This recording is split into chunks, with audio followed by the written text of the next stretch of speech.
भाजपाचे ज्येष्ठ नेते किरीटजी सोमय्या सर यांनी जे परवा जे निवेदन दिलं होतं की इथली जी नवनिर्वाचित नगरसेविका आहे MIM पक्षाची सेहर युनुस शेख हिने जे संभ्रम निर्माण करणारं समाजामध्ये जे भाषण केलं होतं की पुरे मुंब्रा को हरा बना देंगे असं, तर त्याच्यावर तिने तिचं स्पष्टीकरण दिलेलं होतं आणि त्या अनुषंगाने तिने जे जबाब दिलेला आहे पोलीस स्टेशनला आपण तिला विचारणा केली असताना, तर त्याची प्रत त्यांना आम्ही दाखवलेली आहे आणि त्याच्यावर आमचं पोलीस स्टेशनचं त्यांच्या निवेदनावर जे उत्तर आहे ते आम्ही त्यांना दिलं आहे आणि त्यांचं समाधान झालेलं आहे आणि त्यांनी ती नगरसेविका आणि इतर जे काही नेते आहेत त्यांना वादग्रस्त विधान न करण्याबाबत समज देण्याबाबत सांगितलेलं आहे, तसं आम्ही समज दिलेली आहे. तर समजमध्ये काय समज आहे आणि त्यानंतर तिचं उत्तर त्याच्यानंतर काय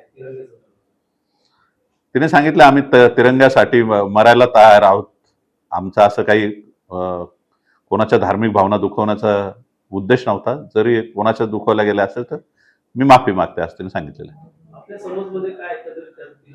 भविष्यात असं समाजामध्ये संभ्रम निर्माण करणारं भाषण करू नये आणि आपल्या देशाचं जातीय एकात्मता व राष्ट्रीय एकात्मता याला बाधा येणार नाही असं आपण भाषण करू नये असं तिला आम्ही सांगितलेलं आहे.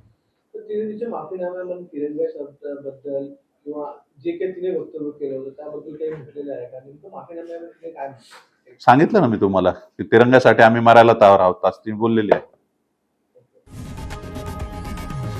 लोकशाही मराठी ऐका, पहा, जागरूक रहा.